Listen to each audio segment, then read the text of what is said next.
Halo semuanya, balik lagi di Sobat Ngoceh. Kali ini kita kedatangan tamu spesial nih, namanya Kak Diva dari Universitas Airlangga Prodi D3 Akuntansi. Halo Kak. Halo Anton, halo Sobat Ngoceh, senang banget nih bisa ngobrol di sini sekarang. Senang juga ya bisa ngobrol sama Kak Diva. Sudah siap Kak? Siap banget, mungkin bisa kita mulai dari investasi saham ya. Oke, investasi saham itu apakah seperti kita membeli barang di pasar?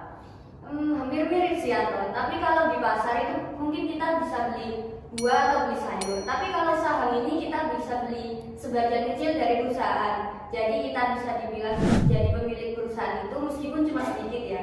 Oh, berarti aku juga bisa dong mengakui perusahaan itu punya aku walau kemungkinan kecil cuma 0,1% dari investasi saham tersebut. Betul banget. Jadi tapi jangan banyak dulu ya. Kalau perusahaan rugi nilai saham kita bisa turun juga. Jadi penting banget ya buat riset sebelum membeli saham. Jangan sampai kita FOMO atau cuma ikut-ikutan yang berdampak pada diri kita gitu. Iya benar. Jadi mungkin kalau FOMO itu bisa dibilang itu ya kebiasaan anak muda sekarang. Jadi riset itu bisa dimulai dari laporan keuangan, terus prospek bisnis hingga kondisi industri.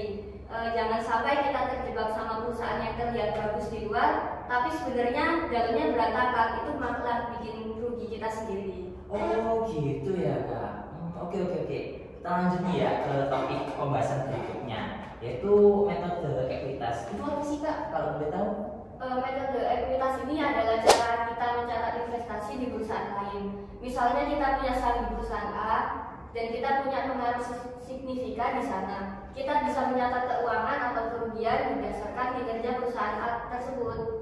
Oh, berarti tidak hanya menunggu dividen doang ya, tapi kita juga ikut merasakan naik turunnya nilai perusahaan itu. Tepat sekali. Ini cocok buat investor yang mau lebih terlibat dan punya visi jangka panjang. Kita bisa ikut dalam keputusan penting perusahaan itu. Oh, berarti kayak bos kecil dong ya. Bisa dibilang kayak gitu ya, tapi jangan kebanggaan dulu. Tanggung jawabnya juga besar loh. Oke. Sekarang kita bahas masalah konsolidasi nih Kak ya. Ini topik yang agak teknis, tapi kita coba bahas dengan sesuai. Ya, konsolidasi itu ketika dua atau lebih perusahaan bergabung jadi satu. Tujuannya biasanya untuk memperkuat posisi di pasar atau meningkatkan efisiensi. Misalnya perusahaan A dan B memutuskan untuk merger. Jadi kita itu sebagai investor harus paham ya dampaknya.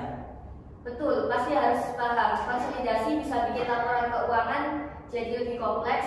Kita harus lebih jeli dalam membaca laporan keuangan setelah konsolidasi.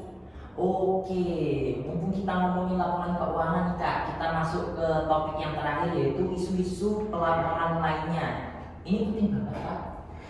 Iya, penting, pasti penting banget ya, karena pelaporan keuangan itu kunci buat investor untuk mengevaluasi kinerja perusahaan. Tapi kadang ada isu seperti manipulasi data atau kurangnya transparansi, jadi kita harus hati-hati sama laporan keuangan yang terlihat terlalu bagus. Oh, jadi kita harus curiga dong sama laporan keuangan yang saya kayak sempurna banget gitu. Betul, jangan langsung percaya ya sama angka-angka yang ada. Coba cek lebih dalam, misalnya dari catatan kaki laporan keuangan atau berita terkait perusahaan tersebut. Nah, itu tadi tips dari kita ya. Investasi itu butuh kesabaran, kejelian, dan jangan FOMO. Intinya itu jangan cuma modal nekat doang gitu ya. Bener banget. Dan jangan lupa selalu update dengan informasi terbaru. Jangan sampai ketinggalan berita penting yang bisa mempengaruhi investasi kita. Nah, ini nih Kak, aku mau nanya dong. Tips buat pemula yang ingin investasi saham itu gimana sih baiknya? Mungkin ini dari aku ya. Pertama itu mulai dengan modal yang kecil dulu. Jangan langsung terjun dengan modal besar kalau belum paham. Lalu yang kedua itu pilih perusahaan yang kita kenal dan pahami bisnisnya. Misalnya kalau kita sering pakai produk atau layanan mereka, itu bisa jadi pertimbangan juga. Jadi kita mulainya itu dari perusahaan-perusahaan yang dekat dengan keseharian kita gitu ya. Betul. Lalu yang ketiga itu jangan lupa diversifikasi. Jangan semua modal di satu saham saja. Sebarkan ke beberapa perusahaan atau sektor yang berbeda biar resikonya lebih terkendali. Oke, mantap banget sih tipsnya. Teman-teman, itu tadi tips dari Kak Diva ya. Jadi intinya investasi itu bukan cuma masalah keuntungan-keuntungan doang, tapi kita juga tahu cara untuk memanajemen resikonya dan juga keuntungannya itu bagaimana. Benar sekali Anton, investasi itu seperti maraton ya, bukan sprint. Jadi butuh kesabaran dan konsistensi.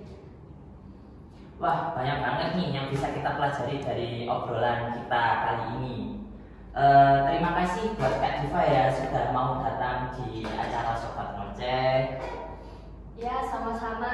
Semoga Sobat Ngoceh bisa terinspirasi untuk mulai berinvestasi dan menjadi investor yang cerdas. Oke, cukup sekian teman-teman podcast kita kali ini. Stay tune untuk Sobat Ngoceh selanjutnya. Bye-bye.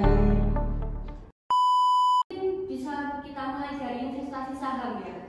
Oke, pesan saham ya.